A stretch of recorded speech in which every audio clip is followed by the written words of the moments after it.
Hello, everybody. This is Miss Kopak. So, we are going to be reading chapter 7 of 26 Fairmount Avenue today. When we read chapter 6, we had just seen that Tommy's family had gotten their new backyard ready. And Tommy had said that it looked really good until the next day. So we're going to see what happened the next day with their yard. So you're going to need your book and your packet. And if you need to stop the video at any time, go ahead and hit the pause button. So before we read this chapter, a word that you're going to see is the word nor'easter. And that word is actually combined from the words north and east. A nor'easter is a really big storm, and these storms usually happen on the east coast of our country. So we live on the east side of the country. Tommy also lived on the east side of the country in Connecticut.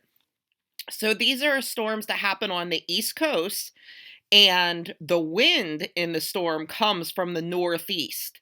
So, because of that, these storms can last a while and produce a lot of rain, or if it's cold enough, a lot of snow. So, a nor'easter is a really big storm.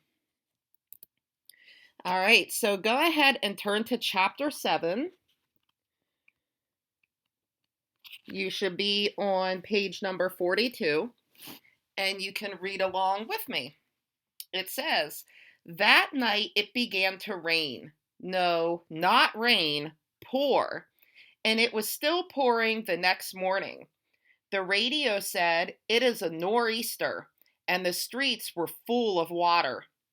That morning, my mom drove my dad to work and then came home to drive Buddy, Carol Crane, and some of the other neighborhood kids to school. I went with her. I didn't go to school until the afternoon. So after we dropped everyone off, Mom and I drove up to Fairmount Avenue. The street looked like a huge river.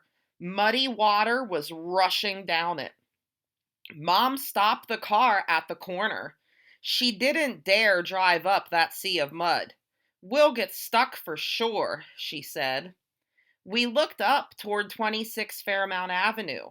What used to be the newly plowed backyard was roaring down in two muddy streams on either side of the house into the street. I hope the inside of the house is all right, Mom said. We could take our shoes off and go see, I suggested. I don't think so, Mom answered. Your father will just have to check it when he gets home from work. Now we're on page 44. I was disappointed. I thought it would be fun to squish through all the muddy water. That night, when my dad got home, he told us that everything was fine. A little bit of muddy water went into the cellar, but it'll be easy to clean up, Dad said.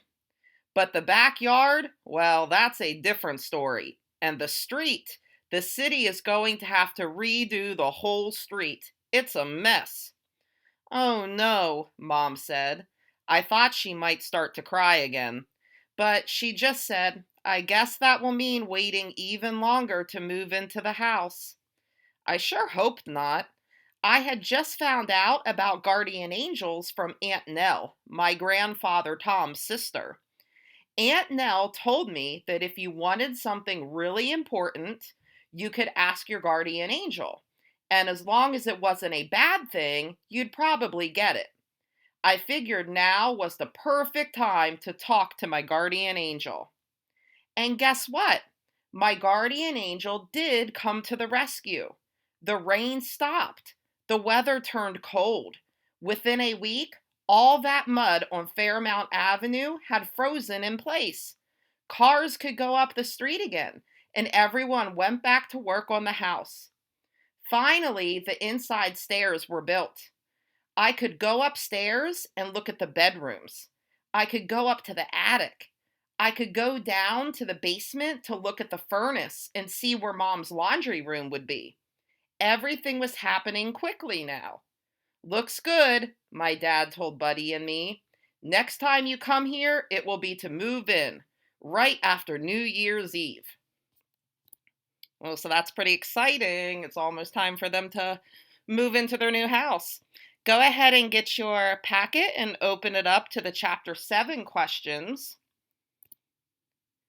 And these are the questions that you will need to answer. Number 1, why did Tommy's street look like a huge river? A, fish were swimming down the street. B, it rains on the river. C, Tommy's mom didn't dare drive up that sea of mud. Or D, the street was full of rushing water like a river. Number 2, why were people able to work on Tommy's new house again? A, the weather turned cold and the mud on the street froze. B, they received the materials they had ordered. C, the city had to redo the street. Or D, Tommy wanted to squish through the muddy water. Number 3, from this line in the text, "Oh no," Mom said. I thought she might start to cry again, but she just said, "It will mean waiting even longer to move into the house." The reader can tell A, Tommy's mother is very sad that the house will not be ready. B, Tommy's mother is happy that the house will not be ready. C, Tommy's mother doesn't want to move into the new house. Or D, Tommy's mother cries a lot. And the last question, what did Tommy ask for from his guardian angel? A, he asked for the house to be ready immediately. B, he asked for his mother to be happy about the new house. C, he asked for the stairs to be built in the new house. Or D, he asked for everyone to be able to work on the house. Thank you for joining me, and I will see you when we read Chapter 8 together. Toodaloo, kangaroos.